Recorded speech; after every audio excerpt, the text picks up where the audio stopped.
Strike हमारी 72 घंटे के लिए एक्सटेंड हो चुकी है और सरकार के लिए स्पष्ट संदेश है, रेगुलाइजेशन पॉलिसी के बिना कोई कंप्रोमाइज नहीं। ताज member PH employees united front Jammu province, आपके चैनल के माध्यम से तमाम अपने कैजुअल और डेली वेजेस साथियों को जम्मू प्रोविंस को अपील करता हूं कि ये काम छोड़ हड़ताल 72 घंटे की हम बढ़ाने जा रहे हैं, क्योंकि सरकार का जो डुलमुल रवैया है वो जो पिछले 30 साल से जितनी भी सरकारें बैठी उनका यही रवैया रहा, खासकर कैजुअल लेबर डेली वेज के प्रति। और आप देख लीजिए, कल उमर साहब ने अपने एमएलए की सैलरी हाई के लिए उनको सिर्फ उन 90 लोगों की फिक्र है, ये 60,000 परिवार की या 32,000 पीएचई डेली वेज की फिक्र नहीं है, उन 90,000 की फिक्र है। और वो कह रहे हैं कि इनकी सैलरी हाइक होनी चाहिए, बड़े सालों से हाइक नहीं हुई। तो हम जो 30 साल से शोषण बर्दाश्त कर रहे हैं, उस शोषण को तोड़ने के लिए कल सोमवार को एक बड़ा प्रोग्राम रखा गया। सभी डिस्ट्रिक्ट डिवीजनों से साथियों आग्रह है, जम्मू पहुंचो और 72 घंटे की काम छोड़ जो हमने एक्सटेंड की है इसको कामयाब करो। अपने नीडी राह के पीछे देखो, क्या को कई लेबर काम कर रहा है, और काम कर रहा है तो उसको समझाओ। और स्टेज से हमने ये बता दिया था कि क्या करना है। उसके साथ साथ अगर कहीं पे जेई साहबान या सुपरवाइजर कोई प्राइवेट लेबर के काम कर रहा है, उसकी फोटोग्राफी करो, उसकी वीडियोग्राफी करो। और ये ध्यान रखो, क्योंकि ये कल कोई स्टेशन खराब हुआ, कोई मशीनरी का नुकसान हुआ तो ये ब्लेम हम पे करेंगे। इसलिए जागते रहो और अपने हक के लिए लड़ते रहो। ये लड़ाई हम मंजिल तक पहुंचाएंगे बिना रेगुलर पॉलिसी। हम पीछे हटने वाले नहीं है। 450 करोड़ पेंडिंग ये सरकारों ने देना है।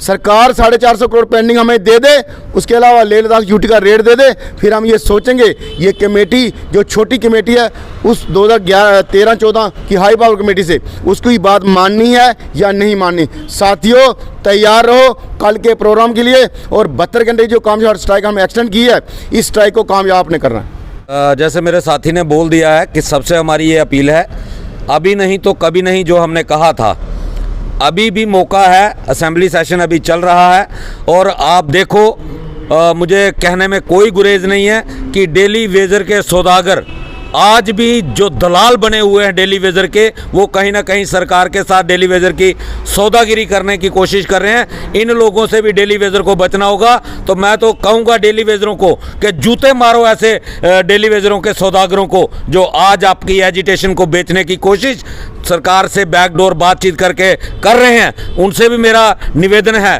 कि आपने भी ऊपर वाले के सामने जवाब देना है, कल आपको भी कब्र में लेटना है। तो उस वक्त के लिए कम से कम थोड़ा सा सोचो कि क्या जवाब दोगे जब आप लोगों को इस दुनिया को छोड़ के जाना है। ऊपर वाले के साथ सबका हिसाब होगा।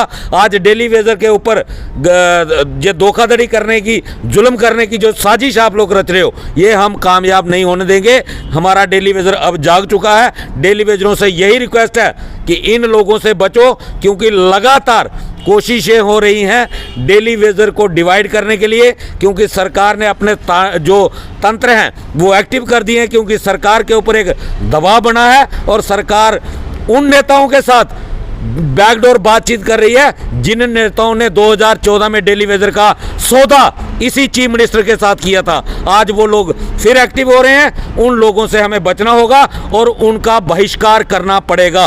स्ट्राइक हमारी 72 घंटे के लिए एक्सटेंड हो चुकी है और सरकार के लिए स्पष्ट संदेश है, रेगुलाइजेशन पॉलिसी के बिना कोई कंप्रोमाइज़ नहीं होगा। ये आपके ऊपर डिपेंड करता है कि आप किस दिन का इंतज़ार कर रहे हो। जब जम्मू की जनता भी सड़कों पे उतरेगी उस दिन आपको अनाउंस करना है, तो वो सरकार की मर्जी है। हम आज भी पूरा मौका सरकार को दे रहे हैं। जब सरकार टेबल पे बुलाएगी, जब हमारी रेगुलाइजेशन के ऊपर बात होगी, जब हमारी pending wages, minimum wages act as per Leh Ladakh UT हमें मिलेगा, हम अपने काम पे वापस जाने के लिए तैयार हैं।